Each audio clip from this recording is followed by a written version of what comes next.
Շնորհակալություն Նարեկ Բաբայան համեցեք։ Շնորհակալություն կառավարության հարգելի գործընկերներ, հարցը ուղղված է բարձր տեխնոլոգիական արդյունաբերության նախարար Մխիթար Հայրապետյանին։ Պարոն նախարար, շաբաթվա սկիզբը նշանավորվեց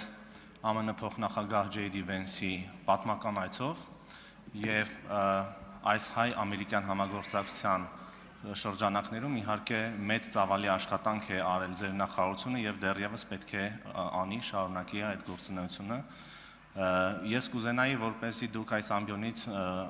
հնարավորություն ունենայիք ներկայացնելու, թե ինչ արդյունքների ենք մենք հասել եւ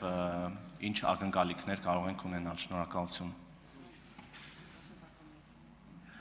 Հարցին կպատասխանի բարձր տեխնոլոգիայի արդյունաբերության նախարար Մխիթար Հայրապետյանը համեցեք։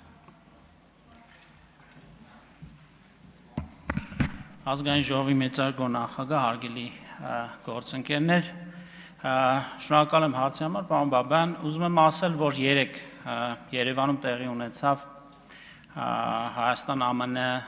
տեխնոլոգիաների եւ նորարարության գագաթաժողովը, առաջին գագաթաժողովը, հույսով որ այն շարունակական բնույթ է ունենալու, որին մենք ընդամենը օրերի ընթացքում հասցրինք հրավիրել Միացյալ Նահանգներից խոշոր տեխնոլոգիական ընկերությունների տարբեր ներկայացուցիչներ, մասնավորապես մասնակցել են ներկայացուցիչներ Nvidia, Salesforce, Shield AI, Astranis, Dell, Firebird եւ այլ ընկերությունների ներկայացուցիչներ, ինչպես նաեւ Հայաստանում գործունեություն ծավալող ամերիկյան վերազգային ընկերությունների մասնաճյուղերի ղեկավար կազմի ներկայացուցիչներ։ Կարող եմ ասել, որ երեկվա միջոցառման ընթացքում մի քանի կարևոր հայտարարություններ են արվել գործընկերների կողմից, մասնավորապես դրանց մի մասը արդեն իսկ հանրային հրապարակային կերպով մենք կոմունիկացրել ենք։ Firebird ընկերության ներկայացուցիչները հայտարարեցին, որ արդեն իսկ վերահաստատեցին, որ երկրորդ փուլի իրենց ծրագրի արհեստական բանականության տվյալային կենտրոնի երկրորդ փուլի իրագործման թույլտվությունն են ստացել Սպիտակ տնից եւ ընդհանուր ծրագրի արժեքը, որը դեռևս նախորդ տարվա ամռանը ներդրումային արժեքը հայտարարվել էր $500 միլիոն, ըստ էության կհասնի 4 միլիարդ ԱՄՆ դոլարի։ Սրա արդյունքում արդեն հայտնի է Հրազդան քաղաքում կառուցվելու է արհեստական բանականության տվյալային կենտրոն, Nvidia եւ Dell ընկերությունների հետ համատեղ գործակցությամբ, այսինքն այս երեք ընկերությունները համատեղ հայտարարությամբ հանդես եկան, ԱՄՆ պետքարտուղարության մեր գործընկերները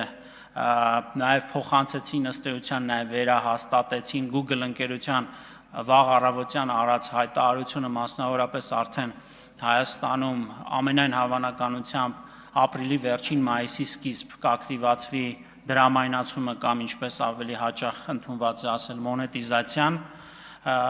այսինքն YouTube-ի գործընկերային ուրեմն ծրագիրը կակտիվացվի, փաթեթը կակտիվացվի Հայաստանում, նաև Shield AI-ի գործընկերները նաև հանդես եկան հայտարարությամբ, որ կառավարության հետ մասնավորապես անօդաչու թռչող սարքերի մասով համագործակցության նոր էջ են բացում Հայաստանի Հանրապետության հետ, ինչպես նաև Թումո ընկերությունը նաև հայտարարեց արդեն հակառակ ուղղությամբ, որ առաջիկայում նախատեսում է նոր մասնաճյուղեր բացել Միացյալ Նահանգների տարածքում, որ արձագանքեք կշարունակեմ։ Լավ է հնչում, շարունակեք, մարդ չի ուզում ընդհատիր։ Խնդրեմ, պարոն Բաբայան։ Շնորհակալություն, այո, խնդրում եմ շարունակեք եւ եթե կա որոշ մոտավոր նաեւ ժամանակացույց ձեր նշածի, նաեւ եթե հնարավոր է դա մանրամասնեք, շնորհակալություն։ Իհարկե YouTube-ի մասով նշեցիք մոտավոր ժամանակահատվածը, Firebird-ի տվյալային կենտրոնի մասով ես կարող եմ ասել, որ առաջին հատվածը ամենայն հավանականությամբ 2 ամսից գրաֆիկական պրոցեսորները կլինեն Հայաստանում, համենայն դեպս կարող եմ ասել, որ տվյալային կենտրոնը հենց 26 թվականից սկսած արդեն իսկ իր գործունեությունը կծավալի։ Եվ մեր գագաթաժողովի երկրորդ հատվածը իհարկե նվիրված էր արդեն ապագային, թե ինչպես ենք մենք Հայաստանը եւ Միացյալ Նահանգները տեխնոլոգիական եւ նորարարությունների համագործակցության ոլորտում նոր մակարդակի բարձրացնում եւ ընկերությունների մեծ մասը ընթացիկ խնդիրներ բարձրաձայնեցին դրանք